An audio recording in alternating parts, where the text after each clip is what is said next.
Okay, so we've got some oil spillage here, and it appears to be pretty fresh. This looks split to me. This should be more rounded. Yeah, so someone has cut these wires. Oh, a nice tie rod here, and freshly yellow zinc plated. That looks good.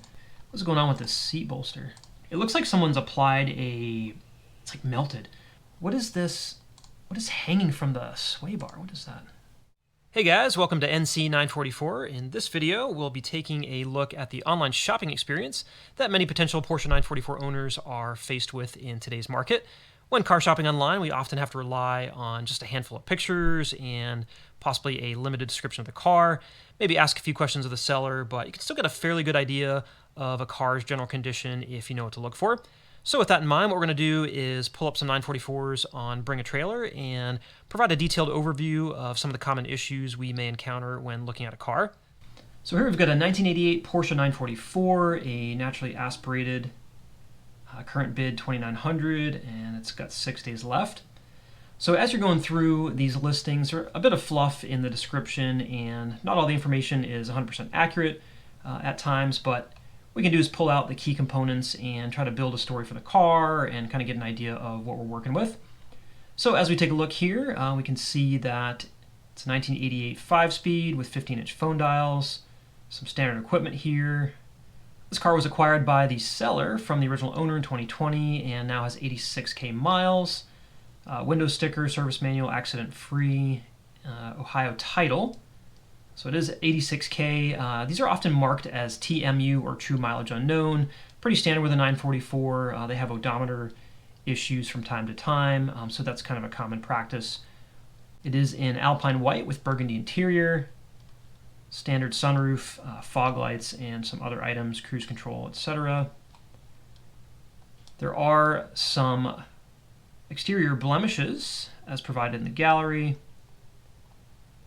It's got some new tires mounted May 21 and a steering rack replacement July of 21, so that's good. Some burgundy leather interior. Driver's side seat bolster is said to have been repaired under current ownership. Cracks are visible on the dashboard and the driver's side door does not lock. Okay. Got 86K, approximately 3K of which were added under current ownership. The Carfax report shows a not actual mileage title was issued by the state of Ohio in August 2020. So total mileage unknown in addition to a branded title. It looks like we'll take a look at that more in a minute if we can see the Carfax, but should factor into the value, I would think, a little bit at least. Seller states water pump and timing belt were replaced under prior ownership, and air conditioner compressor as well as engine mounts were replaced in 2021. Battery has been replaced June of 23. It's great to see. And we've got notes of indentation in the frame rails near the jacking points. Fairly common on the 944. A lot of folks aren't familiar with where to place the jack stands and or lifting points. Can cause some damage to the underside. We'll see if we can see that. Original window sticker with a price of $34,646. I've got the option code sticker here, which is nice. Original Alpine white paint, so the paint code matches the exterior color of the car, which is good.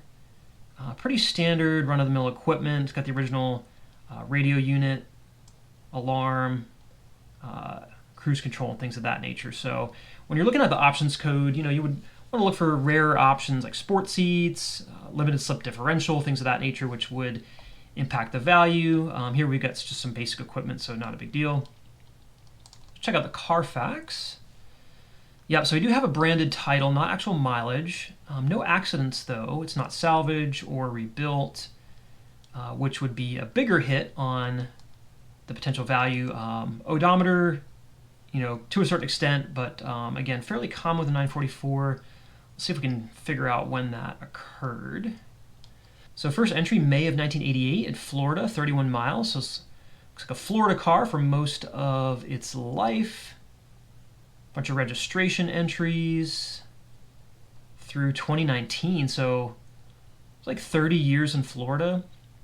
Not a lot of mileage stamps, unfortunately, which doesn't really help us, but knowing that it is a Florida car, a couple things to consider. They do sit outside quite often and catch a lot of sun.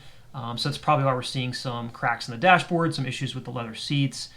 So that's something to think about as we look at the car. On the other side, it's not necessarily going to see a lot of oxidation, underneath, the bottom of the car or the engine bay, because it's not in a super moist environment or salted roads like a northeastern car. So it's kind of like pros and cons of a southern car. And it looks like it went to Ohio at 85,669 and has been there for 3 years.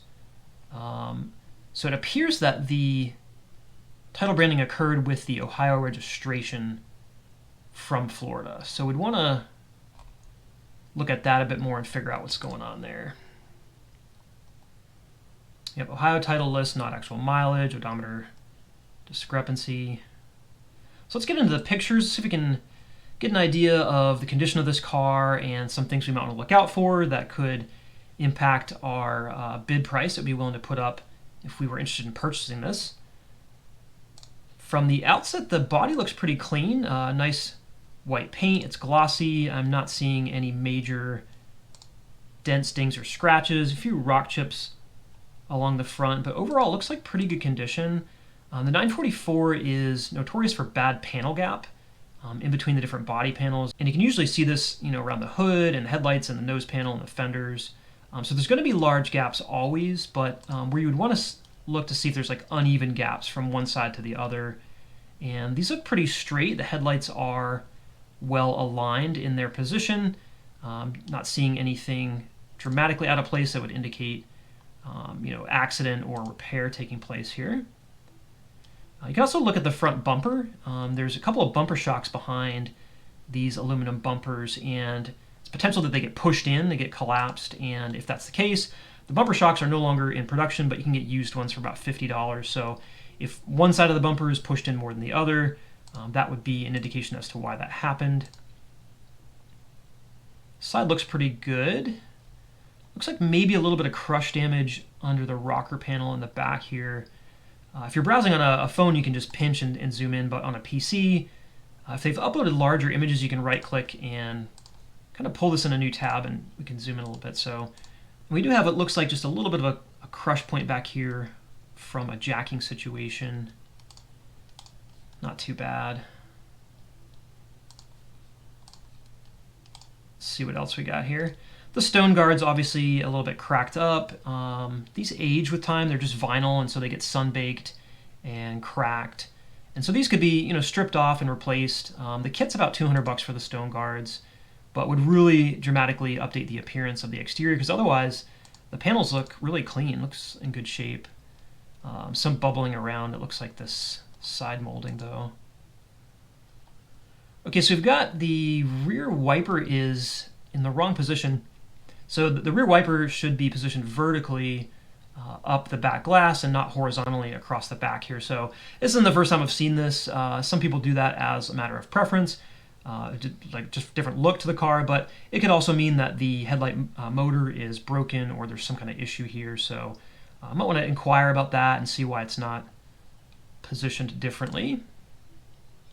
Around the back of the car, it looks like the 944 emblem is appropriately positioned on the back here, so it doesn't look like it's been removed for a respray and then put back on like in the wrong place. And it looks like the Porsche decal is original. Yeah, so we can see a little bit of cracking of the decal, so it's not like this decal has been removed and then it's painted and someone put a new one on. Looks like the original decal. These can also be replaced if you'd like to update that appearance. I'm seeing that the hatch lock cylinder seal is missing, so that's about a $6 item that we'd want to look at replacing, just to prevent dust and water and things from collecting in there. Something to make note of. It looks like this bumper pad is separating on the outside edge, this right bumper pad. So inside these bumper pads is a metal rod to which the three studs are connected. And what happens is some water can get down into this little crevice here and cause oxidation. The studs can actually snap off, and so it looks like it's pulling away slightly. Yeah, it definitely is. So this stud is probably snapped. The bumper pads can be replaced. They're only about $150 a piece, not too bad. Little item there. The side looks pretty good. Looks like a little nick here on the side. And possibly some more crush damage at that same point at the kick panel. Little door ding up here. Okay. The wheels look good. New tires, like it said, looks good. Let's see if it'll take us a little bit closer here.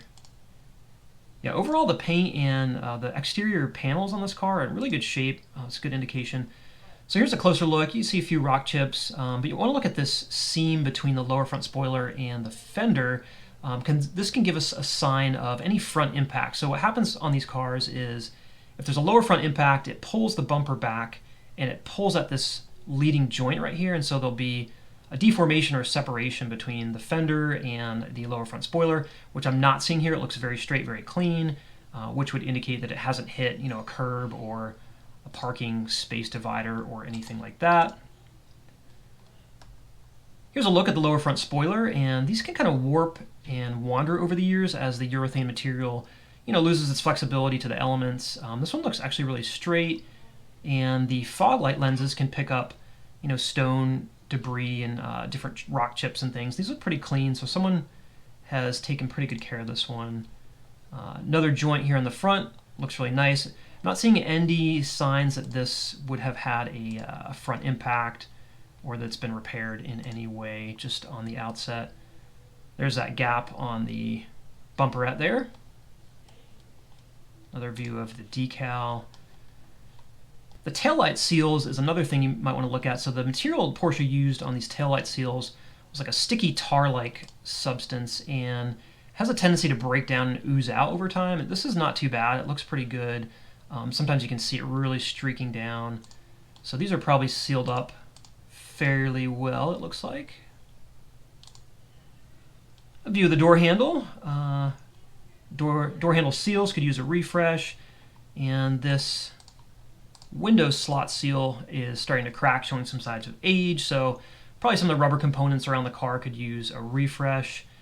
Be interesting to see what's going on with the driver door lock. Behind this door panel here, there's a little plastic linkage arm that connects the door switch to the lock mechanism, so I'm wondering if that just popped off or if it's jammed up, and this can be pulled off pretty easily and checked for that. It's not a huge deal.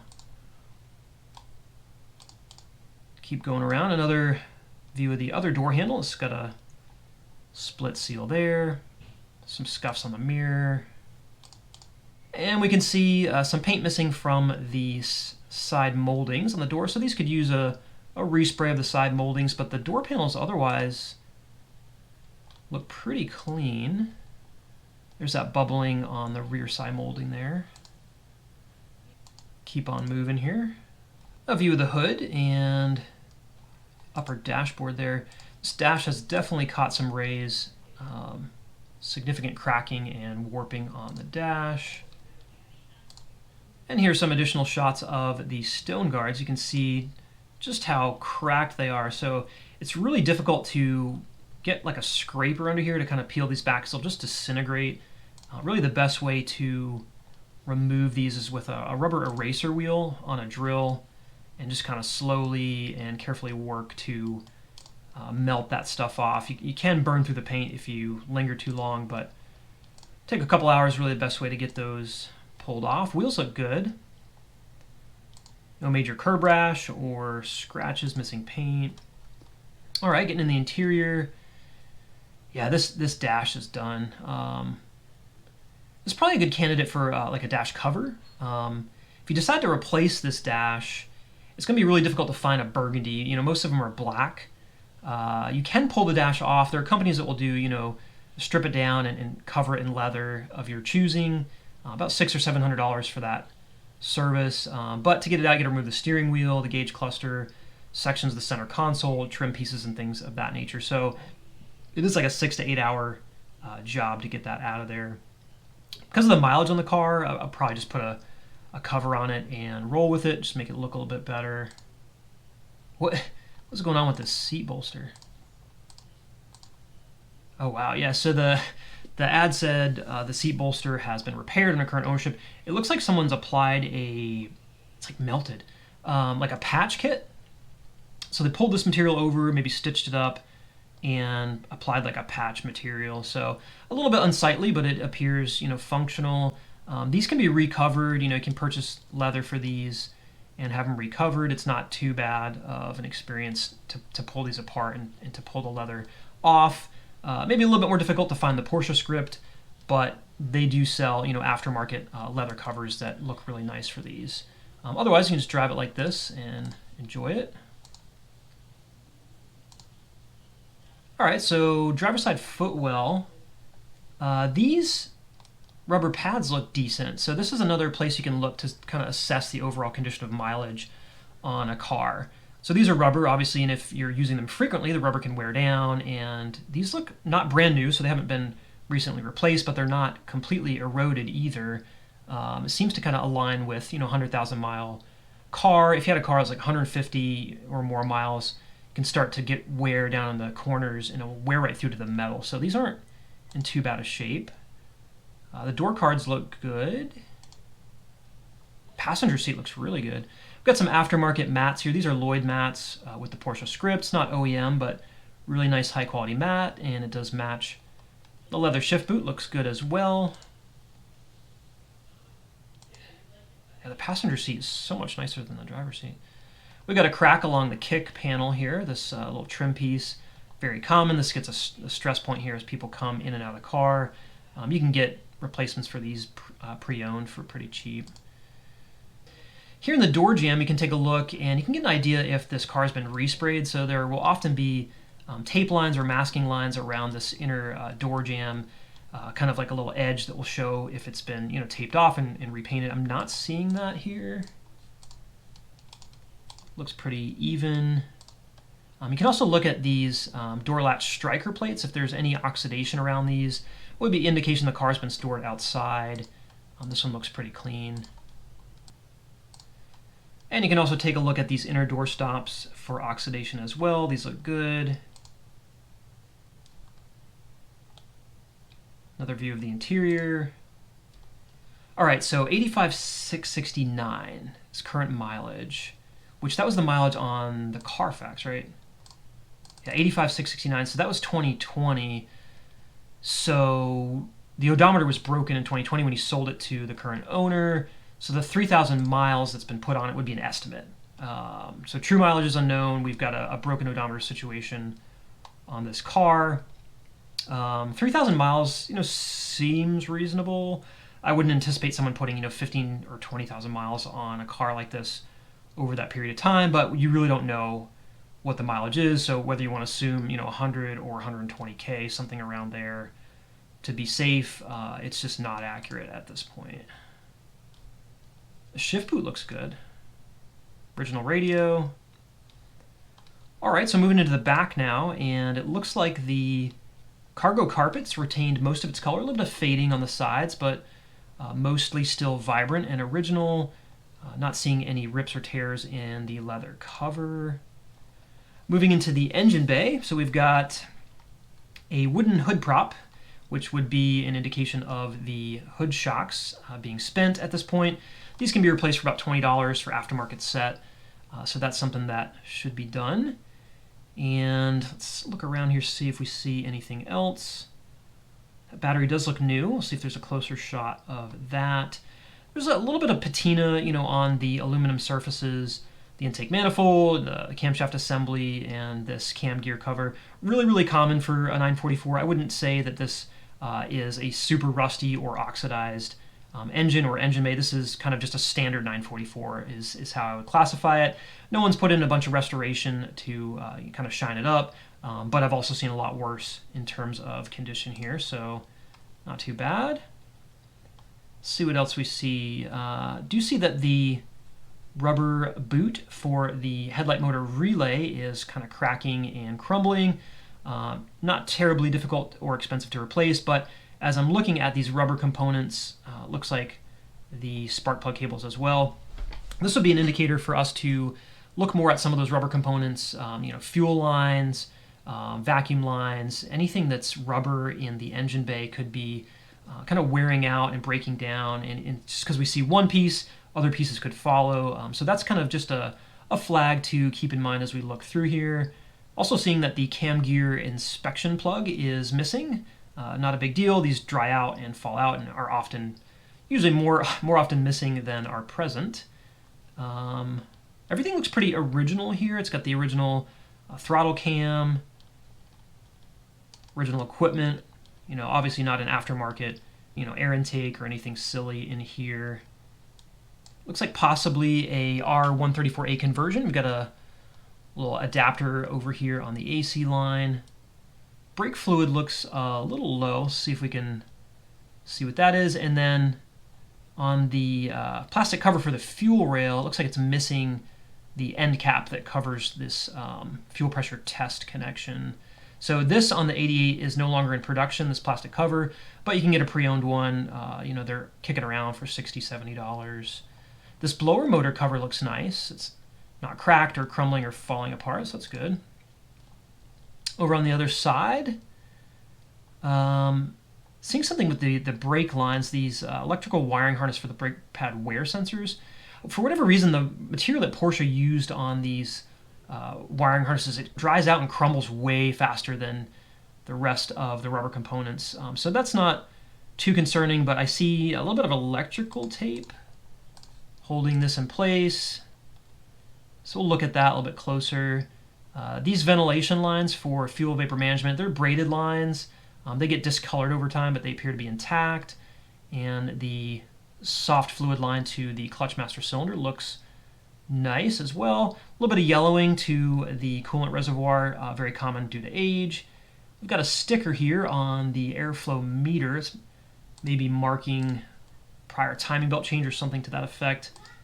Can't really see what that is. Let's see what else we can see here. All right, here's the battery, and yeah, so May of 23 is the date code on the battery, so it is a new battery, which matches the description.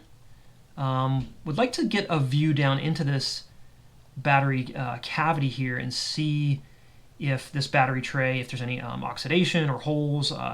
These are known to kind of rust out over time because of corrosion from the battery.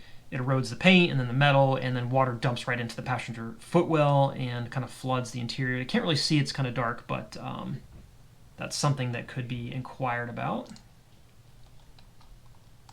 All right, let's see what we got over here. Take a look at the fuel lines.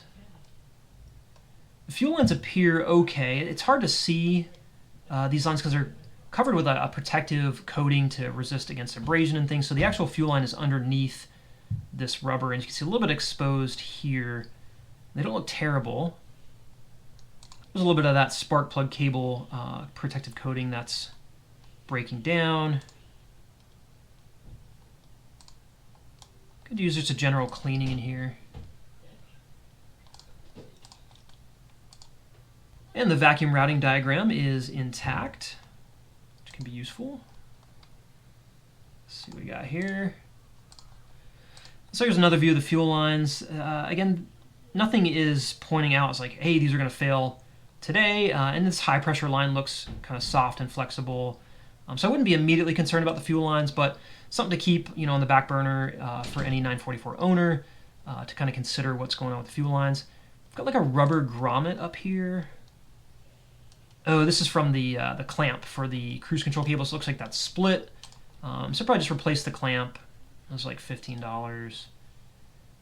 The fuel injectors, wiring harnesses still have their little spring clips. A lot of times those get lost. And I'm not seeing any major leaks or anything. We've got a piece of plastic here. Oh, that's that's the end cap for that plastic cover for the fuel rail. So I'll probably pull that out of there. It's like chilling down behind the camshaft assembly. Get a little bit of oxidation on this heater pipe. I've seen this before. So coolant will kind of seep out of these connections, through different pressure cycles. And as this loses its zinc plating, it'll cause some oxidation here. And it can technically rust all the way through and create a leak. It doesn't seem like it's there yet, but something to consider replacing down the line. And here's another view of the other side of the engine bay. I'm going to take a look at the brake fluid. It seems really low. Yeah, so make this a little bit bigger. So the maximum capacity fill line for the brake fluid reservoir is at this upper fold here, and the low fill level is down at the bottom. So it looks like it's either like right at or just below the minimum fill capacity on the reservoir. So a couple things could be going on here. One, the brake pads are extremely worn, and so there's more fluid being held in the calipers, and this fluid level has dropped a little bit.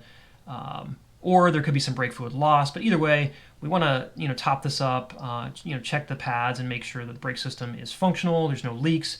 If there were a leak in the system, you'd feel it pretty quickly in softness in the pedal. But we'll see if there's any shots of the calipers as we go through the rest of the pictures here and see if we can see any different leaks or things going on. Another thing to look out for with the brake master cylinder is they can develop leaks, and the brake fluid can seep down onto the lower portions of the brake booster here. So the brake fluid is very acidic and will strip the paint off pretty quickly. And you'll notice that kind of building up underneath the brake booster. So if the black paint is flaking off, that would be an indication that the brake master cylinder, the seals are failing, and you might want to look at replacement for that. This one looks pretty clean. Original equipment. Got some leaf debris collecting under the blower motor. So if I'm looking to sell a car, this is something that I would want to clean out, just make it more presentable. Just something to keep in mind as we look through the rest of the car. Little things can kind of add up into the level of care that people are putting forward into taking care of a car. What is going on with these wires? So this is the wiring harness for the brake pad wear sensor, as I said. It looks like they've cut it. Yeah, they've cut the grounding cable and some of the wiring. So what's probably going on here is the brake pad wear sensor is going off. There's a dash indicator, and that's gotten annoying to somebody, so they try to disable that perhaps. But that's unfortunate to see. There's a better way to care for that than cutting the wires there. All right, so we're under the car now, and we got a view of the exhaust. A little bit of surface oxidation, nothing too crazy. Doesn't look like holes going all the way through. Fairly common to see. We've got some fuel lines over on the right. Those look pretty clean. No rust, no dents or damage. Another view of the exhaust. Some brake lines over here. All right, so now we're under the clutch housing, the bell housing, and we can see that the clutch inspection hole plug is missing. Also, very common to see. These kind of dry out and crack and just fall out. But another indicator of, those finer attention to detail items. If someone really cared about this car, they'd pay the $10 to kind of replace that plug. I'd like to have some more information around the clutch on this car. That is a challenge when you're inspecting a car remotely. We can't get in here and measure the distance through the inspection hole and kind of get an idea of how much life is left on the disc. And even if we could, we can't tell if this is the original clutch, is it a rubber-centered clutch, and if it is, based upon the condition of the other rubber components around the car, there's a strong likelihood that that will crumble and fail. And with the rubber-centered clutches on these NA cars, they feel fine one day until they don't the next day. So that's kind of an unknown, a couple $1,000 unknown item on this particular car. And when you're looking at a 944, you can see the oil pan here. And a lot of times you'll see some cracks, and if you've never looked at one, it may be initially alarming. Oh man, there's some cracks in the oil pan, there's a leak. But these are actually surface imperfections from the casting process. Very normal to see these on an oil pan on a 944, unless you saw an active oil leak kind of streaming down from one. That's not a concern that I would have based upon what I'm seeing there. Starter's a little rusted up. Got some bushings here on the control arm. Looks pretty good. All right, so back here at the transaxle case, and it looks to be fairly well covered with some kind of grease. whether that be gear oil or CV axle grease. There's a few different things that can happen back here, and usually they're a little bit cleaner and drier than this, but it's not the worst that I've seen. The CV axle grease can actually break down over time, and it basically liquefies, and then it starts to seep out of these connection points. And then as you drive the car, these axles are spinning, and it kind of slings it all up under the underside and over the case and under the body here, which looks like is definitely happening. It looks like someone has wiped this off. So we've got, yeah, someone's tried to clean this up a little bit. I don't know what was leaking or for how long or how badly, but we've got some towel marks on the axles and on the base of the case here. So someone tried to clean this up a little bit. The axle flange seals, these input seals, can also develop leaks. There can be leaks at the shift rod seal and some other places, but it looks like most of this is probably from these CV axle joints. So the axle should be removed, whether you're rebuilding and servicing the CV axles or at the very least repacking them with fresh grease is something you want to do. You also want to check out these protective boots, the rubber boots on the CV axles, make sure they're not cracked. I don't see anything quite like that just yet, but something to look out for. Okay, so we're under the front here. The ad did indicate that the AC compressor was replaced, and that does appear to be the case. Looks pretty clean and shiny. And another indication of the potential R134A conversion, a little service port adapter there. And the car's got its original Omega clips for the fan wiring harnesses. A lot of times those get broken and lost. And power steering pump looks pretty good. Usually these are pretty well coated with power steering fluid, kind of seeping all around down here. It did mention that steering rack was replaced, so it's quite possible that somebody cleaned this up during that time as well. So it's really good to see that that's not dumping stuff everywhere. It looks like the alternator, yeah, so the alternator air duct is missing its ventilation line here. So let's see if we get another view of that.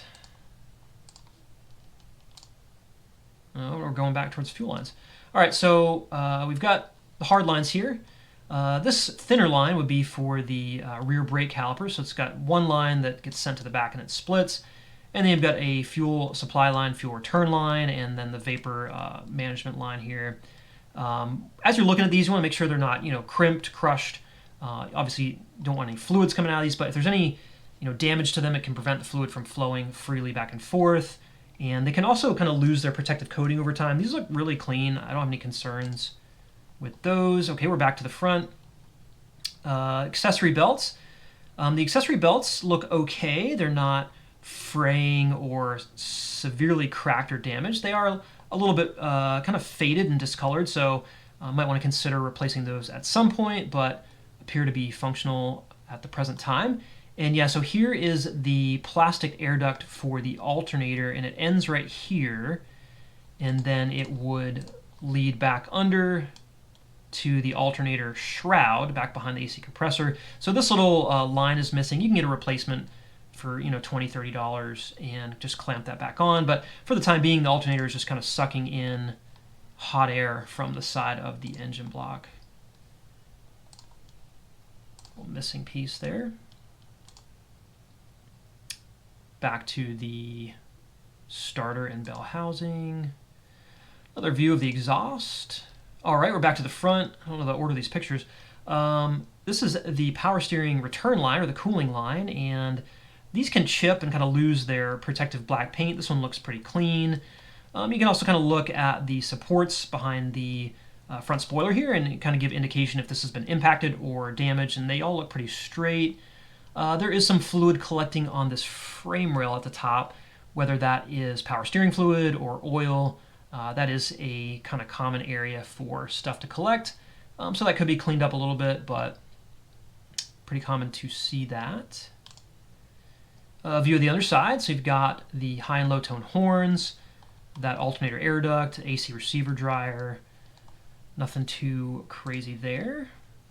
Okay, so we've got some oil spillage here, and it appears to be pretty fresh. Yeah, so this is wet and glossy in a couple locations, which to me would feel pretty recent. And it looks like someone has, yeah, so there's some wipe down marks. Someone's trying to clean this up a little bit. I don't know how bad this oil leak is, but it appears to be still happening unless there is documentation of someone replacing the seals at this location. I would just assume that they need to be done because they all will need to be done at some point. So we've got a number of different oil seals at the front of the engine. We've got behind these pulleys, this crankshaft. So you've got crankshaft main seal at the front, which will dump oil straight down. Off to the left, you've got your lower balance shaft seal at the front here, which can come down this direction, and an upper balance shaft seal and a camshaft seal. And all of these will just kind of stream oil down the front, and it can collect on the timing belt and the balance shaft belt and really kind of foul things up, kind of cause premature degradation of the belt material, slippage, and more damage. So, timing belt was potentially replaced as it indicated the water pump. Usually these oil seals, if you're doing a full service on the front, would be cared for at the same time. But if you're on a budget or you just want to get the timing belt done and get out of there, that may have been the case.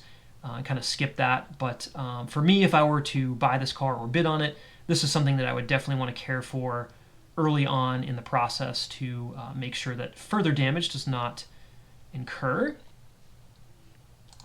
Keep on moving here. A little shot of the rear muffler and exhaust tip. Looks okay.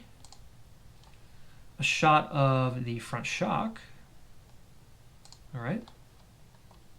Now we're in the back. So we've got a brake caliper here, and I'm not seeing any brake fluid leaking from the bleeder or from the hardline connection. So it doesn't appear to be any brake fluid loss from that respect. The calipers look good. These get oxidized really quickly, really rusted up, and they can get locked up and need a significant rebuild for them to function. And these look pretty good. What is going on with these wires? Yeah, so someone has cut these wires for the brake pad wear sensors. Is probably the warning is going off on the dash and it's irritating and you want to get rid of it. The pads are probably worn and the brake pad sensors need to be replaced. I would just assume both. And this is one solution to get rid of the warning light. Maybe not the best solution, but there it is. Another view of the rubber boot for the CV axle. This one looks good as well. And again, the fluid can kind of seep out of the axle joints on this side as well and kind of collect in this recess of the trailing arm. We can see a little bit of coating of that here, so it's definitely leaking out. There may not be a whole lot of it left, so I would definitely want to get in there and replace the axle grease and kind of clean that out. Another view here. This should not be zip tied to the trailing arm. That's more brake pad line stuff going on. We can see the splitter for the rear brake lines right here, and it looks clean and there's no brake fluid seeping there, which is good. We've got, it looks like an original factory shock, a SOX unit. Appears to be base model suspension.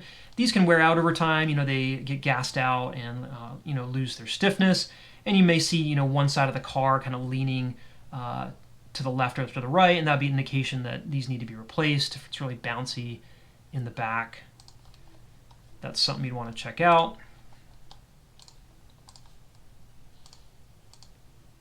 And here we are at the steering knuckle and the lower shock mount. We've got a tie rod end, and it looks like when the steering rack was replaced, they've reused the original tie rod ends. You can see those factory paint marks, and you want to look at the rubber boots down here. So you've got a rubber boot for the tie rod end and for the ball joint, and the tie rod end looks okay. Doesn't look to be split. Hard to see from this angle.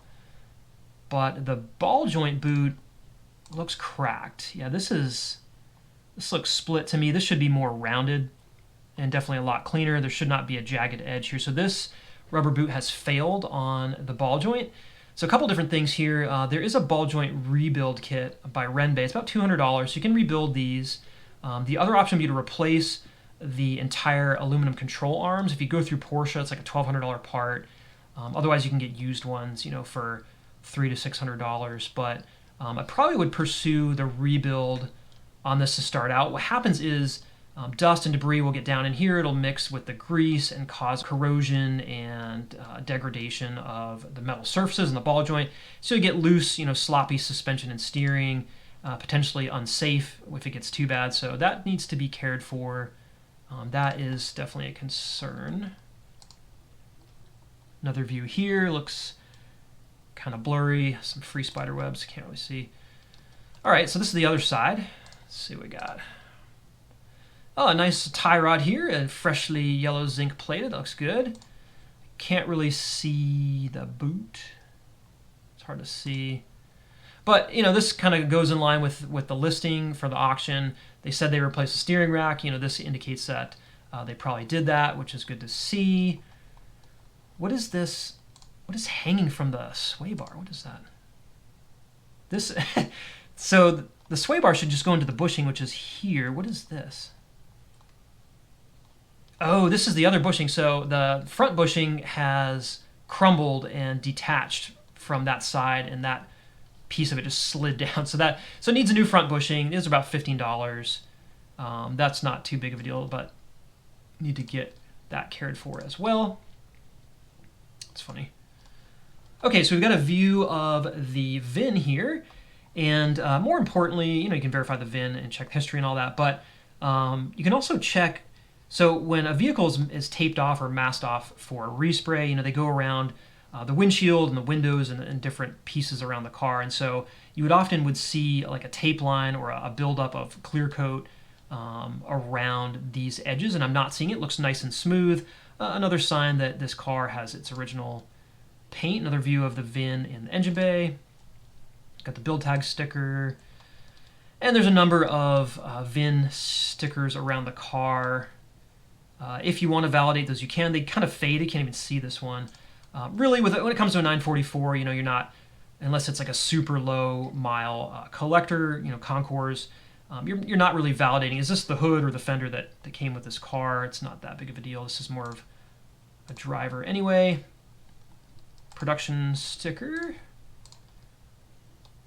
Looks like 12 of 87, so December Christmas 87 car.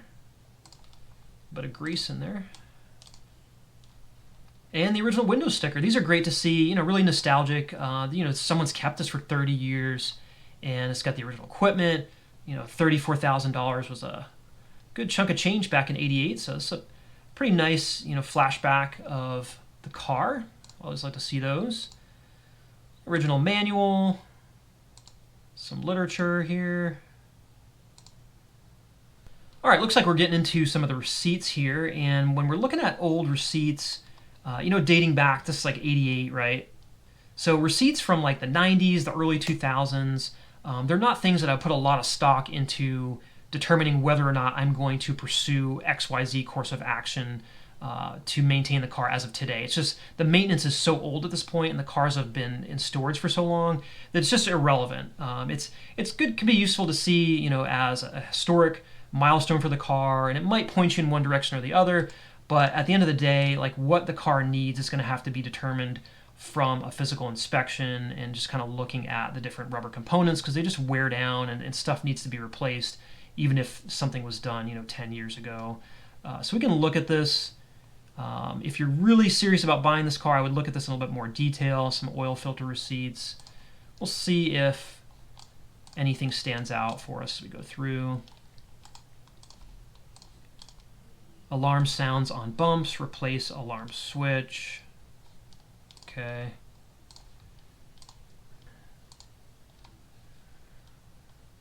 All right, we're in 95 here, June of 95. What is this? Oil filter, is that alternator? 125, yeah, looks like an alternator replacement. Man, some of this is so hard to read. Left something. I can't even read that. Yeah, so this is 94. Some old receipts. This looks like the new tires, tire replacement. Battery went dead, June of 88, battery went dead. Engine cooling fan won't shut off. R&R radiator fan housing, replace temperature switch. Straightforward. What's this? Windshield America, okay. 954. So yeah, it's got a new windshield in 96. All right. So, new windshield is nice. Have fewer rock chips that way.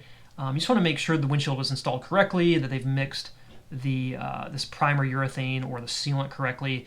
It can be a double-edged sword. You get a new piece of glass, but if it's not sealed correctly, you can get water leaks. But I wouldn't be scared to see a new windshield. It's expensive items. It's good to get that out of the way. We've got over here battery stuff. Vertex Auto. What is this here? Porsche odometer gear, $29. So someone has purchased an odometer gear. Doors. What's the date on this? October of 2011. Wow, 12 years. So someone purchased the odometer gear 12 years ago. So it's been broken this whole time? All right, 2011. Okay, so this would have been around the time that someone purchased that odometer gear. So the first owner had it for like 12 years, not accumulating any mileage, and the vehicle was still registered, so it was potentially being driven. So we really have no idea what the mileage is on this car. It's a shame that they didn't replace it when they got it all those years ago. Anything else on here? Sun visor clip, wheel lock cap. Okay, well that's the answer. That explains the odometer situation. Is that the gear? Is that the that is, yeah, that looks like a odometer gear. 944 odometer gear. There it is. Yes, so that is the odometer gear. Someone has purchased it and not replaced it. So you get a free part, you save $30. Not sure, if you got the part, might as well take a crack at it and throw it in there, but it could be difficult, so maybe got shied away from that, but there it is. And is that the last? That's the last photo. Okay, let's see what else we got in here. Oftentimes you'll find a cold start video or driving video so you can get an understanding of any noises the engine is exhibiting, how's the car drive, does it start, does it labor, and I don't see any videos here, which is too bad. I would imagine that someone will ask for those to be posted if they haven't done so already. And the comments can be useful. A lot of 944 experts out there will comment and ask questions to help other potential buyers. Let's see what we got in here. This guy likes the color. Beautiful car. Yeah, an Alpine white car would be great to have. A little bit different from, the black and the guard's red. Color combination, someone commenting on the higher horsepower for the 88 model. Can we get some pictures of the top side of the dash? It looks like something's peeling off. Yeah, the dash is definitely in need of help. Some additional pictures may help you, but he already has a cover lay in the correct burgundy color that will come with the car. Well, that's useful. So you can hide it right away and just drive it and enjoy it. Good deal. Yeah, so I would want to see a little bit more information around this car starting. It's really difficult to assess its overall condition because you're not reviewing it in person, you're not driving it, and nothing can replace an in-person experience and inspection, outside of someone doing a pre-purchase inspection themselves as a seller and, posting it on here. But you can see just us going through a first kind of look at some of the pictures, a number of items that definitely would need to be addressed. So this car, it looks great. It's got a number of great things going for it. The paint looks nice. The body's got solid bones, no major dents, dings, or cracks. And so cosmetically, you shouldn't really need to do a whole lot. You're not going to need to do a respray on this car, which could be $4,000 or $5,000, which was really awesome to see. The color scheme is good. Burgundy on white. It's got some recent maintenance with a timing belt, water pump, things of that nature, just to keep it going. But on the other side, there's a lot of little things that just haven't been cared for on this car. You've got parts missing and, laying around in the engine bay and people cutting wires and things of that nature. We look at the rubber components, they're starting to degrade a little bit. And so this particular car, someone bought it to enjoy it and they're not necessarily into the finer details of restoring it and maintaining it, which is fine. Not everyone is interested in that, but when you're shopping for a 944, you shop the car, but you also shop the seller. And so if you buy from a seller who has a really high attention to detail and all those little items are cared for, you can probably assume that things like, the oil changes and fluid changes and other, periodic maintenance and things are more up to date. So with this particular car, I would expect a few more surprises than I would a standard 944. Anytime you buy a 944, there's going to be a handful of surprises, but with this particular example, based upon what I've seen, I would probably factor in, another $3,000 to $5,000 in parts cost to kind of bring it current, and that would factor into my bidding amount that I would put on this. So if I wanted to bid on this, I would probably be in the $6,000 to $8,000 range as like a high point. It is on Bring a Trailer, so I imagine it's going to go a little bit higher than that, maybe $10,000 to $12,000. And if the seller has, a reasonable reserve price set on the car, I think it should sell here on the market. And the mileage and odometer issue definitely will affect things a little bit. And I don't think this one will go quite as high as it could if some of those things were taken care of or off the table. But what I'd like to do is follow up in 6 days and kind of see how things shake out. I'd rather not have my review or analysis of the car affect the sale price either up or down, just to keep a level playing field on the market. But we'll check back and see where it lands and kind of give a summary of the overall buying experience for this vehicle. Hey guys, it's been a few days and we're back as the auction for this 944 is coming to a close. The current bid is $11,000 and we've got just under 15 minutes left on the auction. There have been just a couple developments over the past few days, the first of which have been a couple of bids. There was a bid for $10,000 followed by a bid for $11,000, but outside of that, not a whole lot of bidding activity. The seller has also uploaded a few new images, a couple of the dashboard, and some insight into the timing and balance shaft belts. There's also an image of the dash cover provided by the seller that we'll look at, and he's posted a few videos. We've got a startup video, a walk around video, and a temperature reading on the AC system. So great to see those. We'll take a look at those in just a second. In terms of comments, there's been just a few questions around the timing and balance shaft belts. The seller indicated that he would be looking for a receipt, and unfortunately he came back. He was hoping to find a sticker that had the date the belts were changed, but he didn't find anything, and so he does not have a receipt for the timing and balance shaft belts. Just word of mouth from the prior owner indicating that he had changed them just prior to the listing. So this particular seller, he's had the car for 3 years. If we assume the prior owner did it within a year leading up to the sale, we're kind of pushing 4 years on the timing belts.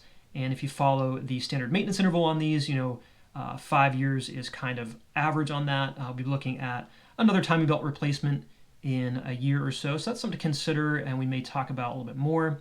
Let's take a look at those pictures real quick. So he opened up the cover on the timing balance shaft belts, and we've got a look in here, and they look pretty good. You don't see any fraying on the exterior of the belt material. You can look at the rubber teeth and see that they're not separated, they're not pulling away from the belt.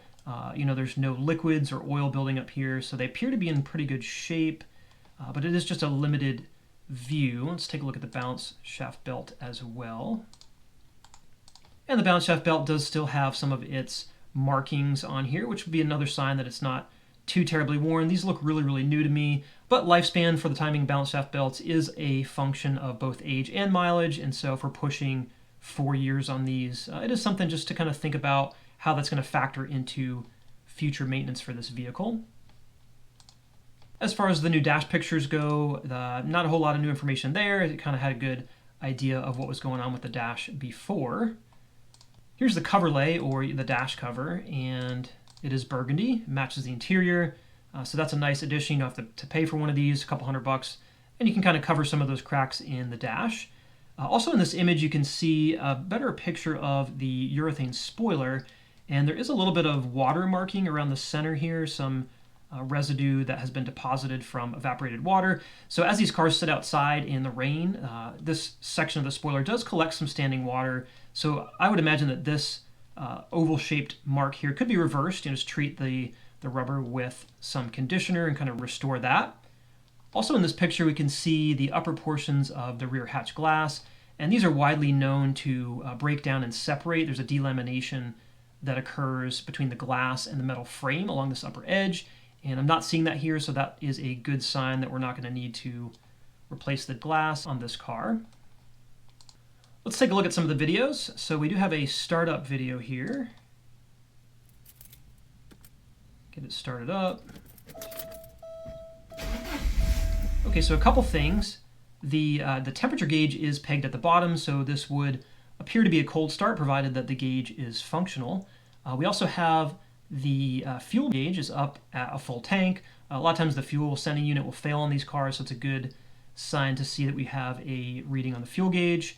Over on the other side, the voltmeter is falling between about 12 and 14 volts, which is right where we want it to be. It could be just a little bit higher in many cases, but not too bad. On the oil pressure gauge, we've got between 4 and 5 bar, which is what we would expect to see at a cold start on a 944. It should be right between 4 and 5 bar at idle. And then once the car warms up, it should drop to between 2 and 3 bar. As far as the idle goes, it looks like it's just above 1,000 RPM. And yes, we've got the AC running, which is normal. With the AC compressor running, it would typically fall between 1,000 and 1,100 RPM. If the AC were turned off, it's usually around 1,000 RPM at cold start, and then once it warms up, it'll drop to about 800 or 900 RPM. So everything that I'm seeing here aligns with a fairly well-running 944. No immediate concerns based upon the cold start. Let's see if there's anything in the walk-around video. Another view of the interior. And it does really look to be a nice interior outside of the dash and that driver's side seat. So pretty good shape on the interior. All the buttons appear to have their markings. Yeah, the interior of this car is in good shape for a 944 with a couple exceptions. And it looks like we've got a little bit of paint chipping off of this window trim plate. There's a metal plate that surrounds the outer edge of these quarter windows. And this is common. This material can flake off and wear down over time. These can be replaced. These trim pieces, they're about $90 a piece. And you do have to pull the window out and extract the window seal to get those swapped out. So it's well timed with a quarter window seal replacement. But that is another item I didn't notice from the first pass through. Again, paint looks really good going around the exterior here. Let's see if anything else pops out.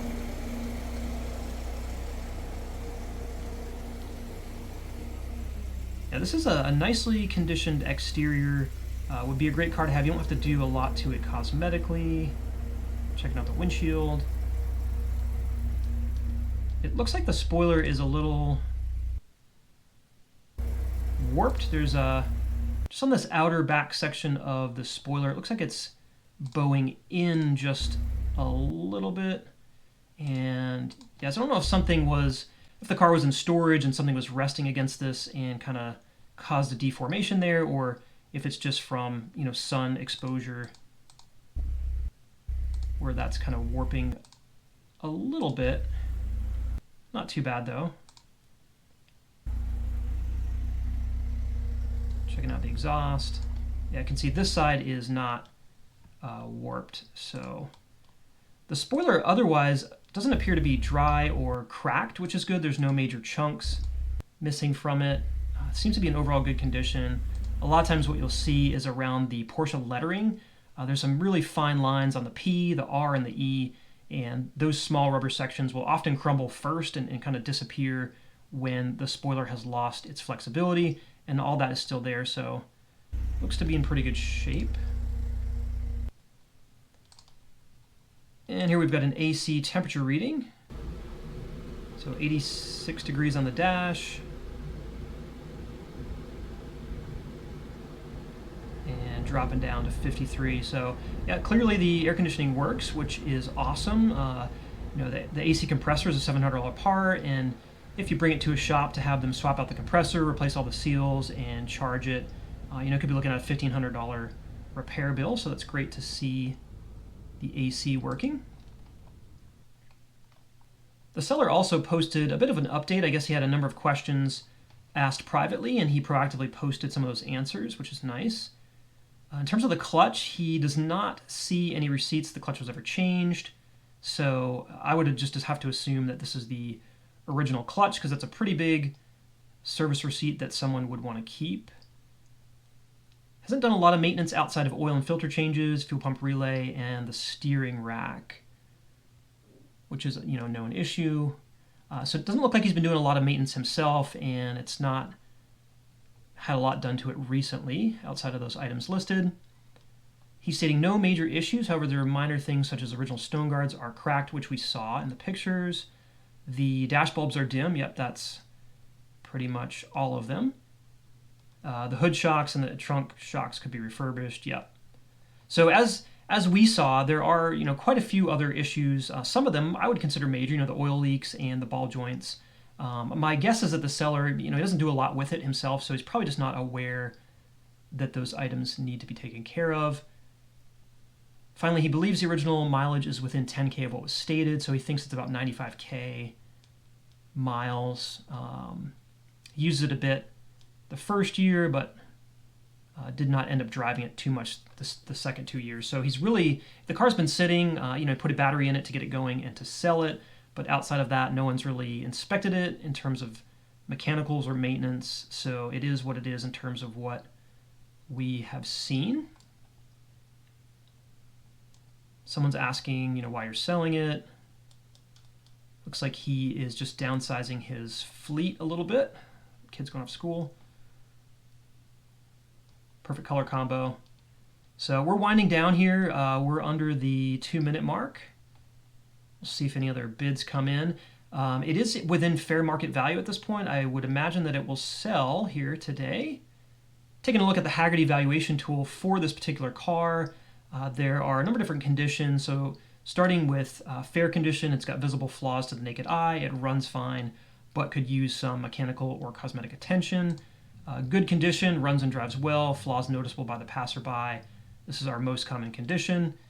And then the excellent condition would be car would win a regional car show, drives like new. So for me, the condition of this car would be in between number 4 and number 3. It's fair to good. I would say leaning towards good condition. So at $11,000 price point, we should have a sale here. There definitely are a few things that need to be taken care of, but it's a nice car, so we'll see what happens here in the final minute as it winds down. I'm really glad that he was able to come back and post some additional pictures and videos. Definitely help, give some peace of mind for folks wanting to ease into this car, maybe worried about the timing belts if you've never had a 944 before. That is a big concern from a maintenance perspective, and you don't want the car to blow up on you in the first few months of ownership. So that will hopefully help out some folks. This may end it here down to 10 seconds. I'm not seeing any other activity. See what happens.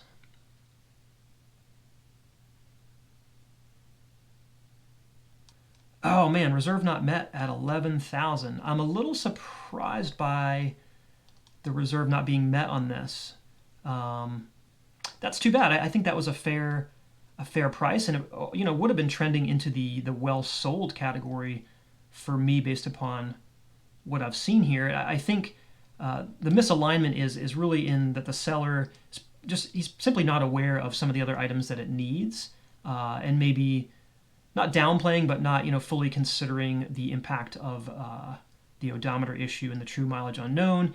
When you have a branded title, some folks are completely fine with that and they'd be willing to buy this and there's no issue, but there's a whole other subset of consumers that they see any kind of title brand and they immediately will run the other direction, because if you're looking at resale value, there's just a little bit of stigma that comes with having a title brand on there. So that is too bad. Hopefully this high bidder can get in contact with the seller and maybe they can cut a deal. Perhaps he saw some things that he would want to mention to the seller and they could kind of negotiate and work out a sale on that one. This to me, it really would have been a perfect project driver car that someone who's new to 944 ownership, they could purchase and really ease into it, not do the timing belts first thing and not have to worry about a no start condition where I'm chasing down 10 or 15 different troubleshooting suspects to try to get the car going again. It runs, it looks great, and it's had some recent maintenance to keep it moving, but allows an opportunity to kind of take care of some of those additional items, the oil leaks, the ball joints, kind of collect all the missing parts that we noticed around the car and just get it cleaned up and taken care of a little bit more, work through the backlog of maintenance, check out the brakes, replace the pads, possibly the rotors, and things of that nature. So that's how it goes. Sometimes when you are looking for a 944, the market does not always necessarily align with expectations of the seller. In this case, we got a reserve not met, but nice car. It was fun checking it out, and hopefully it gets offered up there again soon for someone else to take advantage of it and pick up their 944. All right, guys, well, I hope you enjoyed this online buyer's guide for the Porsche 944 and are walking away with quite a bit of knowledge, to help you out in your search with car shopping efforts. Certainly, we went through a lot of different details today. Sorry it was so long, but we just kind of found a lot of different things going on with this car, both, positive and as well as opportunities. And let me know if you found this helpful. Maybe I can do a few more of these if anyone is interested. But otherwise, happy hunting, and I hope that you're able to find the 944 you're looking for.